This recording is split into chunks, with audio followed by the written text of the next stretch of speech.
네, 안녕하세요. 오늘도 어제에 이어서 캠프 데이비드의 성격에 대해서 좀 말씀드리는데, 오늘은 이제 그 캠프 데이비드에서 다뤄진 얘기, 구체적인 얘기들이 아니고, 실제로는 이제 일본이 여기 끌려 들어온 거다. 그 다음에 이거 중국은 완전히 이 정도 되면은 겁에 질려 있다. 그리고 무엇보다도 마지막으로는 이게 이제 종중 좌빨한테는 이게 멸종선고이다. 이런 얘기입니다. 특히 이제 일본을 중심으로 해서 말씀드릴 텐데요.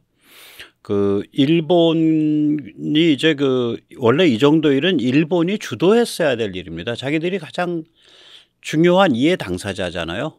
이 지역에 예를 들어서 타이완 같은 경우도 일본이 굉장히 깊은 이해관계를 갖고 있는 지역이고, 또 동남아, 우리는 이제 동남아에 대한 그 일본의 영향력 혹은 일본의 그 vested interest, 일본이 동남아에 태운 돈, 묻은 돈, 이거를 잘 실감을 못 하는데 무지막지합니다. 한마디로 일본이 한참 잘 나갈 때 번 돈들을 다 동남아에 쓸어 넣었다고 해도 과언이 아니니까요. 그러면 자기들이 마땅히 나서서 지금 중국의 도발을 막아내고 이러려면 어떻게 해야 되냐. 그래서 이 같은 이제 그 삼국 그 체제 같은 거를 일본이 주도를 했어야죠. 최소한 한 10년 전, 아무리 늦어도 한 5년 전부터는 주도했어야 되는데 뭐 전혀 엉뚱한 일을 했던 것 같아요. 그래서 결국은 이제 아무것도 안 하고 있다가 이제 끌려 들어온 셈이 됐습니다. 그 사정을 오늘 좀 살펴보도록 하겠습니다.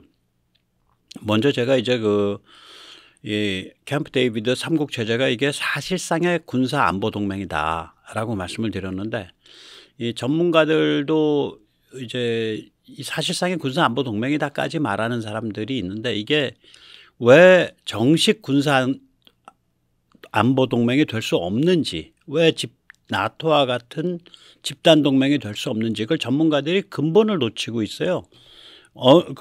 사실상 군사 안보 동맹이다라고 말하는 사람들도 그걸 봐야 일본의 문제점이 다 거기서부터 나오고 있거든요. 예, 오늘 그걸 좀 살펴보도록 하겠습니다.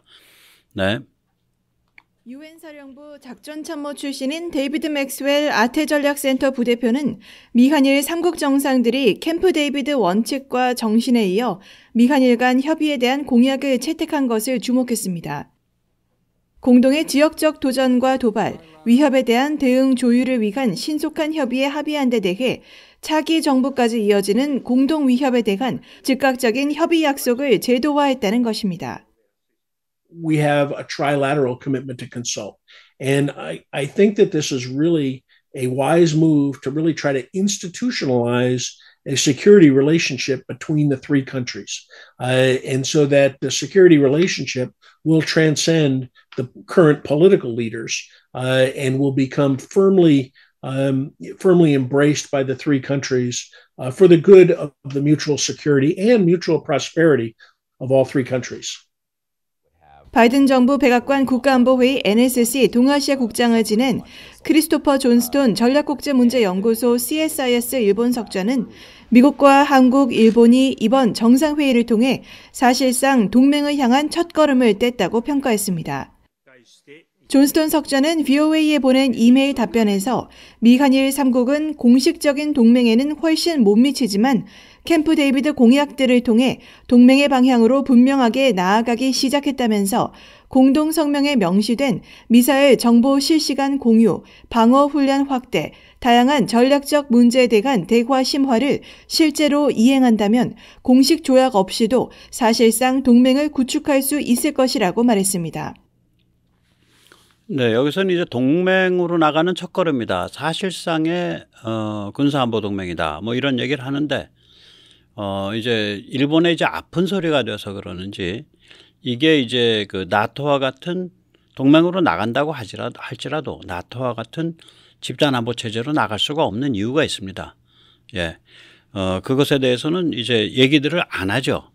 예, 그래서 우리가 그거를 좀 더 깊게 살펴봐야 되는데, 또 그런 사정을 무시한 채로 야 이거 동맹 아니잖아 라고 말하는 사람도 있어요. 예, 한번 또 직접 들어보시죠. 네. 반면에 미국 해군 전쟁대학의 테렌스 로리고 교수는 미한일 세 나라가 현재 시점에서는 아직 3국 동맹 결성을 추진하지 않은 점을 지적하면서 개선된 한일 관계에 향후 추가 진전 여부를 주목해야 한다고 말했습니다. the documents that came out on Friday are very clear in trying to distance this arrangement from those kinds of specific alliance commitments, at least at this particular point. We are coming from a place, particularly in Japan-South Korea relations, that were very sensitive for a number of years. And frankly, all of the underlying issues have not gone away. So those points of friction are still there. 네, 여기서 이제 봤듯이 지금 이 상태를 사실상의 군사안보동맹이다라고 말하는 사람들도 동맹으로 나아갈 수 있다.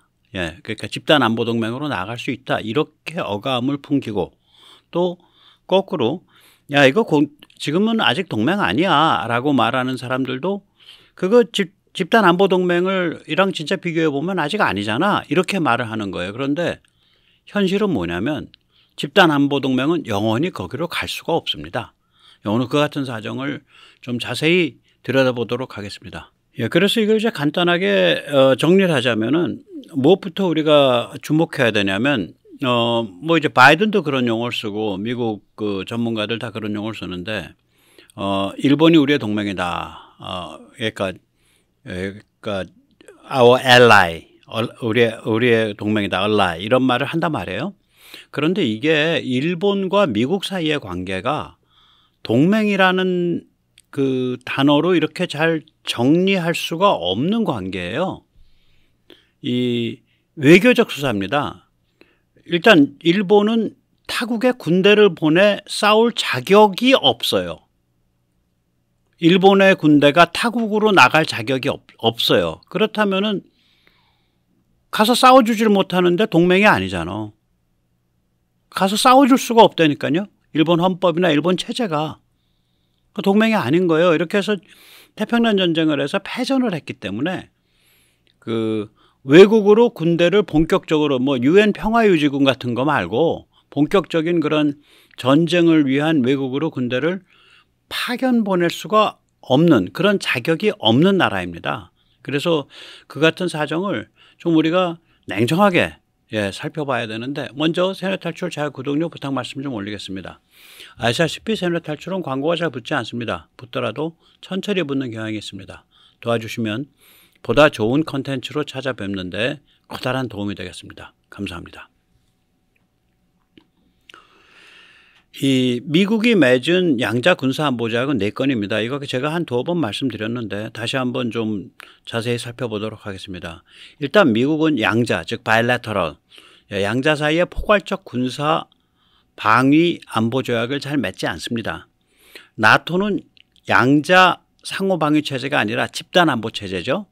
네, 한 30개 나라인데 그중에 누가 외부로부터 침공을 당하면 그 30개 나라가 전부 벌떼같이 일어나겠다. 뭐 그런 집단 안보 체제입니다. 예를 들어서 이제 사우디 그러면 중동에 굉장히 중요한 나라이고 아람코라 그래서 미국과 합작한 그 석유 기업이 있고 그리고 세계 석유 가스 에너지 쪽에서 아주 엄청난 중요한 역할을 하는 나라죠. 또 미군도 있고 그러면 사우디랑 미국이 동맹이냐? 동맹 조약이 없습니다. 두 나라는 조약에 비준한 바 없고요. 특히 상호 방위 조약을 맺은 바 없습니다. 사우디와 미국 사이는 케이스 바이 케이스, 사안과 편의에 따른 파트너십 그런 그거밖에 없어요. 그래서 미국의 입장에서 보면 군사적 성격을 가진 양자 조약, 집단안보 조약 말고요. 집단안보 조약은 미국에 몇 개 있어요. 나토도 그렇고 그 뉴질랜드, 오스트레일리아랑도 맺은 게 있고 그래요. 이 군사적 성격의 양자 조약은 단 4개뿐입니다. 영국, 필리핀, 한국, 일본입니다. 그런데 이 넷이 성격이 다 달라요. 한번 직접 보시죠. 일단 그 한국은 양자 조약이면서 동시에 미군 주둔이 의무화돼 있고 그 다음에 미국이 일당하면 우리도 가서 싸운다. 즉 상호 방위인 그런 조약이에요. 이걸로는 유일해요. 전 세계에서. 이 참 그때 제가 몇 번 말씀드리지만 1953년에 이 한미 상호 방위 조약이 맺어졌을 때 미국은 뭐 족탈불급의 절대적인 그런 그 세계 1등 국가고 우리는 족탈불급의 정말 절대적인 최악의 빈곤 국가였는데 그 조약을 보면 굉장히 엄청 그 평등하고 당당해요. 예를 들어서 태평양 쪽 침공에 대해서만 참전하겠다고 돼 있어요. 거기에 태평양 쪽 침공, 미국이 태평양 사이드에서 침공당하면 참전한다 그렇게 돼 있는데 그걸 뭐 그런 식으로 표현 안 했어요. 그러니까 우리가 힘이 약해서 너희 대서양 쪽에서 침공당하면 우리가 너희 못 도와줘 이렇게 얘기 안 하고 딱 이렇게 표현되어 있습니다. 한미 양국 각각은 태평양 지역에서 타방의 영토에 대한 침공이 일어나는 경우, 그러니까 한미 양국 각각이 태평양 지역에서 타방의 영토에 대한 침공이 일어나는 경우로 되어 있잖아요. 근데 한국은 다 태평양 지역에 속하잖아. 미국은 이쪽만 태평양 지역에 속하잖아. 그런데 이 문장 자체로만 보면 그래 너희도 태평양 지역에서 침공당하면 우리가 갈게. 그 대신에 우리도 태평양 지역에서 침공당하면 너희가 와야 돼. 마치 글 자체만 보면 우리가 태평양 지역 말고 또 다른 쪽 바다에도 영토가 있는 것처럼 우리 영토가 다른 쪽 바다랑도 면에 있는 것 같은 아주 평등하게 표현되어 있어요. 표현 자체가 그래요. 거기다가 이제 2023년 워싱턴 선언에 의해서 4월 달에 한미동맹은 핵동맹으로 발전을 했죠. 그러니까 세계 유일의 그런 동맹인데 양자고 상호 방위고 미군 주둔이 규정되어 있는 세계 유일의 동맹인데 이 동맹이 올해 4월에는 핵동맹으로 한 번 더 올라섰단 말이에요. 반면에 일본은 상호 방위 조약이 아닙니다. Mutual Defense Agreement가 아니고요. 안보 조약이에요. Security Agreement인데 그 내용을 보면 일본의 군사력을 제한하고 미국이 일본을 보호해준다. 그 대신에 일본은 미국한테 기지를 제공해라. 핵심이 그거예요. 즉, 그 군사력의 성격과 사용을 제한하는 대신 이거는 문장에는 안 나와 있는데 문맥상으로 그렇습니다. 배경상으로. 그러니까 미국만 독점적으로 기지를 제공받아요. 미국만. 네, 그 타국에 대해서는 못하게 돼 있어요. 자기 회의록 이런 것들이 비망록 이런 게. 문구에선 그런 게 안 나와요. 그 다음에 세 번째는 그러니까 일본 내 미군 기지를 일본 방위가 아닌 다른 영내 작전, 그러니까 거기에 보면 이 영내의 평화 번영을 위해서 미군이 뛸 수 있다 이렇게 돼 있어요. 그러니까 뭐냐면 일본 방위가 아닌 영내 작전에 사용할 수 있고 그럴 때는 형식적인 사전 협의만 하면 돼. 그러니까 동의가 필요한 게 아니라 사전에 컨설팅하는 게 필요할 뿐이에요. 그나마 한반도 관련 작전은 사전 협의조차 필요가 없어요. 이게 비밀 그 회의록에 남아 있습니다. 그러니까 다시 말하자면 일본의 군사력 제한시켜 놓고 미국이 일본을 보호하는 대신에 무지막지하게 편안하게 사용할 수 있는 여러 개의 기지를 일본으로부터 제공받는 것. 그게 그 미일 상호 방위 조약의 그 정신이에요. 그러니까 무슨 얘기가 되냐? 타이완에서 예를 들어서 타이완에서 전쟁이 터졌어. 그러면 일본군이 타이완 가서 싸우기가 이게 어려워요. 그런데 일본은 자기 영토랑 바시 해협 같은데 혹은 그 미야코 해협 같은 데서 싸울 수가 있어요. 자기 바다 관할권이라고 주장을 하면서. 그 다음에 중국이 항행의 자유를 방해한다는 명목으로 우리가 먹고 살려고 우리의 그 항로를 보호하겠다. 그리고 비행기 항로도 보호하고 배 항로도 보호하고 그렇게 해서 싸울 수가 있어요. 그 다음에 주1 미군 기지에서 미군들이 발진을 하잖아요. 그러면 이제 그걸 계속 놔두면은 중국 입장에서는 이길 수가 없는 싸움이니까 주1 미군 기지를 타격할 거 아니에요. 그러면 일본은 내가 공격받았다라는 명분으로 중국을 타격할 수 있는 거예요. 내가 공격받았다라는 명분으로. 그러니까 일본이 전쟁에 끼어드는 때 여러 가지 그 족쇄가 많은 거예요, 이게. 우리가 그걸 염두에 두고 한미일 3국 체제가 나토 같은 집단 노골적인 명확한 그런 집단 안보 체제로 갈 수 없다. 가고 싶어도 갈 수 없다라는 걸 전제로 하고 나서 그러면 한미일 3국 체제가 사실상의 말하자면 군사 안보 체제라면 그때는 그게 어떤 식으로 구현돼야 되냐 이 고민이 돼야 되는데 이런 문맥에서 얘기하는 사람이 글쎄 미국 전문가도 별로 없고 한국 전문가들은 더더욱 없고 미국 전문가들은 아는 사람들은 아는데 이 얘기를 하면은 일본의 그 아픈 점, 즉 일본이 바깥으로 군사력을 투사할 수 있는 권한이 원천적으로 그러니까 거세되어 있는 국가다라는 그 일본의 아픈 점을 얘기를 해야 되니까 이야기를 피하는 것 같아요. 미국 전문가들은. 제가 보기에는 무식해서가 아니고. 예, 그래서 이제 그 미국이 맺은 양자 군사조약 4건인데 지금 돌아가고 있는 건 그 4건의 성격 구분을 좀 하겠습니다. 예, 일단은 이제 그 기술 제공에 관한 조약이에요. 그걸 이제 방위를 위한 기술 제공이라 그래가지고 그걸 방위 조약에 분류를 해놨어요. 근데 사실은 방위 조약이라기보단 기술 제공 조약입니다. 영국과 맺은 건데요. 잠수함 발사 탄도미사일 및 군사용 원자로 기술 제공 조약이죠. 영국이 한 4척쯤 그 서너 척, 4척인가쯤 되죠. 4척쯤 핵 탄도미사일을 발사할 수 있는 잠수함을 운영하고 있죠. 예, 거기서 발사되고 있는 핵 탄도미사일이 미제 트라이던트입니다. 그리고 그 핵 탄도미사일을 발사하는 그 잠수함이 원자력 잠수함이죠. 그러니까 원자로 기술이 있었어야겠죠. 군사용 원자로. 예, 그걸 미국이 제공했습니다. 그러니까 이게 기술 제공 문서예요. 기술 제공에 관한 조약이에요. 그래서 조약 이름이 어떻게 되냐면 상호 방위 목적을 위한 그러니까 for mutual defense예요. 근데 그거는 맨 마지막에 붙어 있어. 영어로 쓰면. 그거 제껴버리고 나면 뭐가 남냐면 원자력 사용에 관한 협력을 위한 조약이에요. 기술 제공 조약이에요. 그 다음에 이제 일본인데 일본은 일본 군사력의 목적 및 사용을 제한하는 대신 사실상 독점적 기지를 미국만이 사용할 수 있다. 기지 사용 및 그리고 미국이 일본을 보호해 준다. 보호 제공. 그거에 관한 조약이에요, 이게. 그게 미일 안보 조약이죠. 1951년 버전은 굉장히 굴욕적이죠. 그러니까 예를 들면은 거기에는 미국이 일본 보호한다라는 구절도 없어요.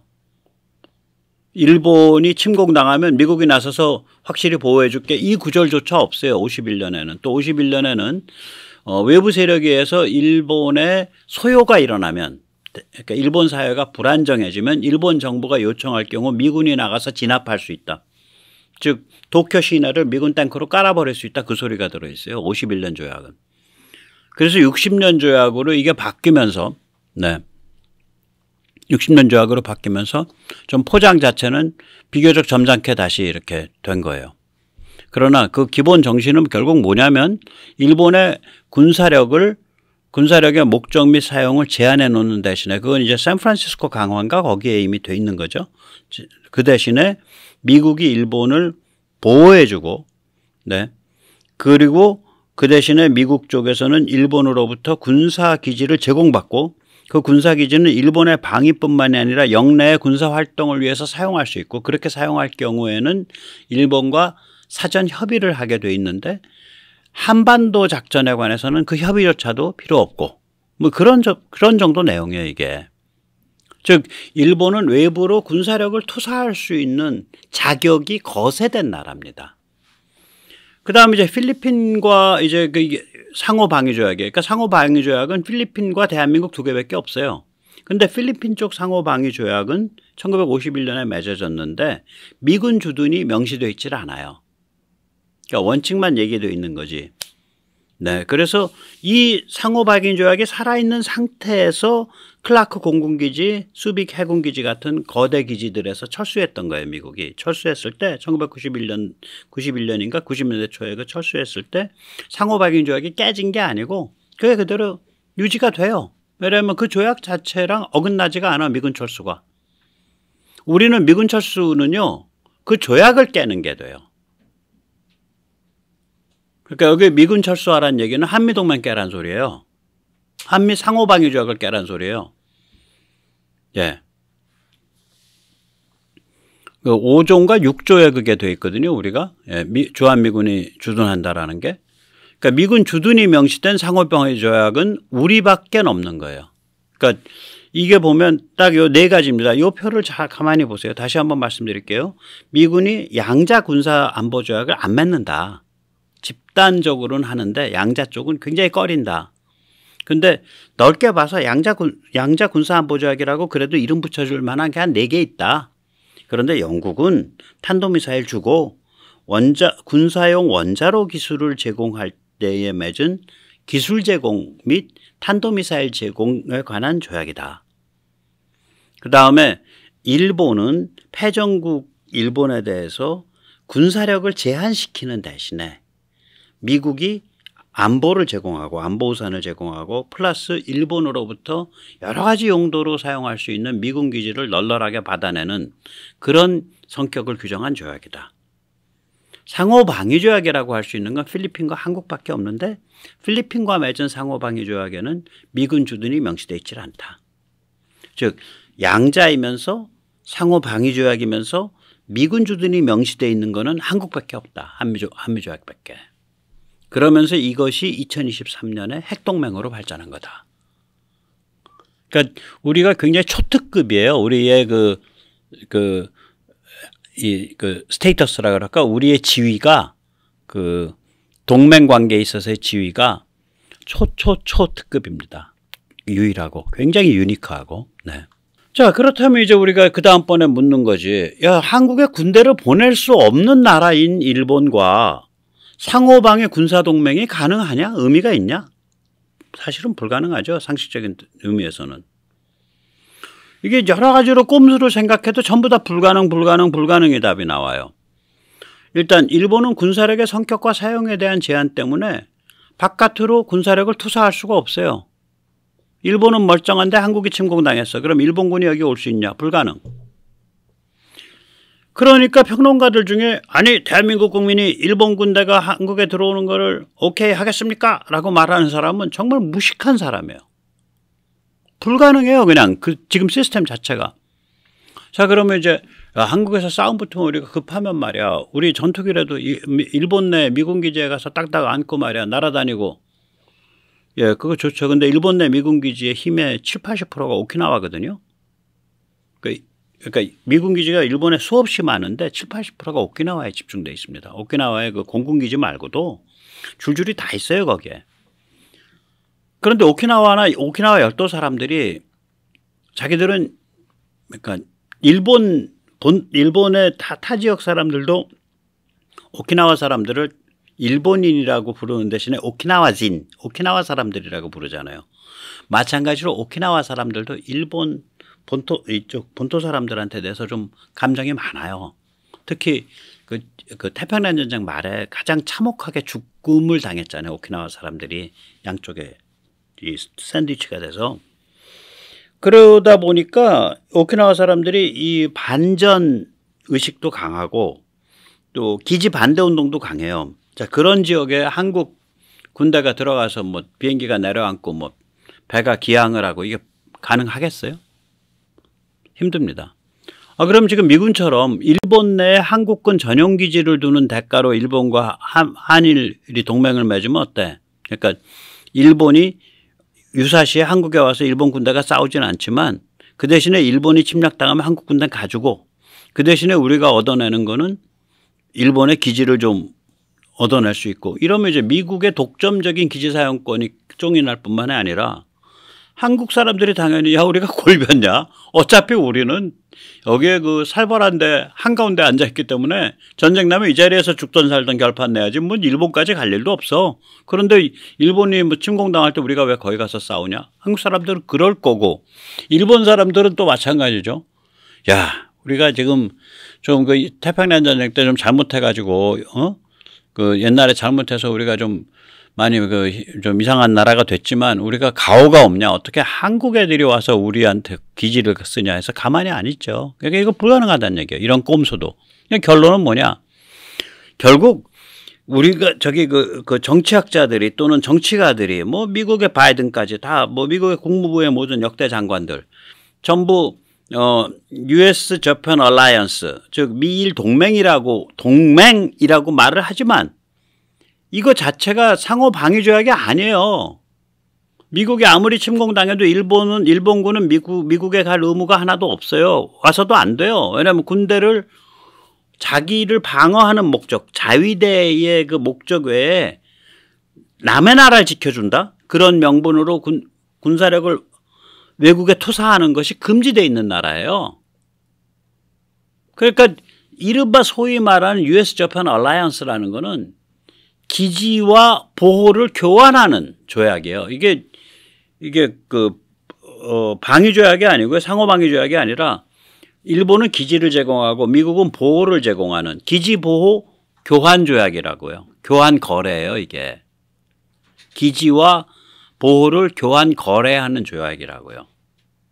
자, 그런 조약을 맺은 국가인데 미국과도 근데 무슨 한국과 특별히 무슨 그 방위에 관한 상호성을 가진 집단 안보적 성격의 조약이 가능하냐고 불가능합니다. 즉 한미일의 집단 안보적 군사동맹은 불가능하다. 그냥 불가능한 거예요. 그렇다면은 그럼 그래서 제가 사실상의 동맹이라 그런 거예요. 이건 영원히 사실상의 동맹이에요. 버추얼 동맹이에요. 가상 동맹으로 남아요. 가상이라는 게 우리가 말을 하면 그게 꼭 아닌 것 같은 그러니까 가상현실 그럼 현실이 아니다라는 데에 방점이 주어지죠. 그런데 미국의 버추얼은 현실과 진배 없는 효과를 가진 그런 뜻이에요. 진배 없다라는 뜻이 돼요. 버추얼이.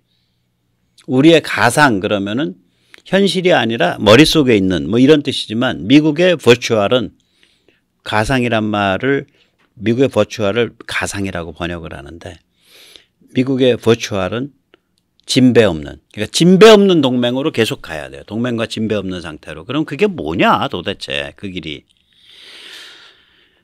즉 일본은 무슨 일을 해야 되고 한국은 무슨 일을 해야 되냐.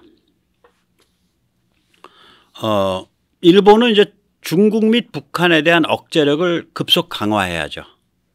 예를 들어서 요새 하고 있어요. 2023년에야 이제 제가 말씀드린 중거리 타격 능력, Mid-Range Capability 미군 용어로 MRC를 이제 중타능을 이제 강화하고 있죠. 토마호크라든지 제즈미라든지 또 그 수송기에서 이렇게 그 KG 그러니까 울타리에다가 제즘을 여러 발 넣어갖고 떨어뜨리면 거기서 쏙쏙쏙쏙 빠져나가는 거 이런 거라든지. 그 다음에 이제 한미일 3국 통합 미사일 방어, 통합 MD. 예, 이거 잘 되고 있죠. 이제 8월 달에 잘 됐고 앞으로 더 강화되죠. 그 다음에 미국과 유엔군에 대한 후방 기지 역할 강화. 기지국가니까 예, 그 역할을 기쁜 마음으로 지금처럼 자괴감에 찌들어서 예, 그런 마음이 아니라 기쁜 마음으로 하는 예, 그런 걸 좀 해야죠. 그 다음에 한국과 일본 사이의 무기 수출입.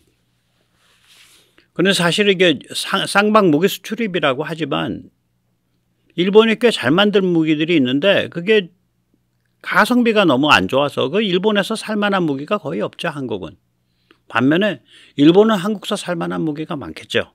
네, 뭐 누가 댓글에 어느 분이 써줬지만 일본의 지금 공군 훈련기도 다 썩음썩음해서 거의 다 썩었는데 한국에 T-50, FA-50 한 30대 사가면 T-50 사가면 좋죠. 예. 그 다음에 한국과 일본의 무기 공동 개발. 그래서 그 결과물은 각각 생산한다. 뭐 그런 건 말 되죠. 일본이 아주 훌륭한 저걸 갖고 있으니까 혹은 한국과 일본이 무기 공동 개발하고 판매 대금의 몇 프로를 일본이 가져간다. 뭐 그런 건 말 되죠. 예. 이런 걸 보다 보면 일본이 지금 굉장히 떡더름하게 이렇게 나오는 게 이해가 돼요. 이걸 보다 보면 무슨 생각이 드냐면 야 이거 한 5년 10년 전부터 일본이 할 수 있었던 일이잖아. 아베 때부터. 한미일 3국 통합미사일 방어. 이쪽에서 지소미아 갖고 문재인이가 지랄 난리 피웠을 때 예. 그거 꼭 해야 됩니다. 좀 정신 차리세요 하면서 계속 한국을 사실은 좋은 말이지만 한국 문재인 정부를 계속 아주 정중하게 공격하는 예, 그런 거 할 수 있었을 거고. 그 다음에 중국 및 북한에 대한 억제력 급속 강화하는 거, 토마호크 들여오고, 제즘 들여오고, 래피드 드래곤 하고, 예? 일찍 할 수 있었잖아. 그 다음에 한국, 일본 사이에 무기 수출입에 대한 논의 일찍 할 수 있었잖아요. 한국 무기 사가는 거. 그 다음에 한일 간의 무기 공동 개발에 대해서 일찍 할 수 있었잖아요. 근데 하나도 안 한 거야. 하나도 안 한 거야. 지금 정부기관 중에 일본과 그 제대로 이렇게 관계를 맺고 있는 데가 국방 쪽에는 없습니다. 다른 데는 뭐 조금 있을 수가 있는데 일본 쪽은 없어요. 교류가 거의 없는 거죠. 양쪽이 제대로 된 교류가. 그렇게 되어 있는 거죠.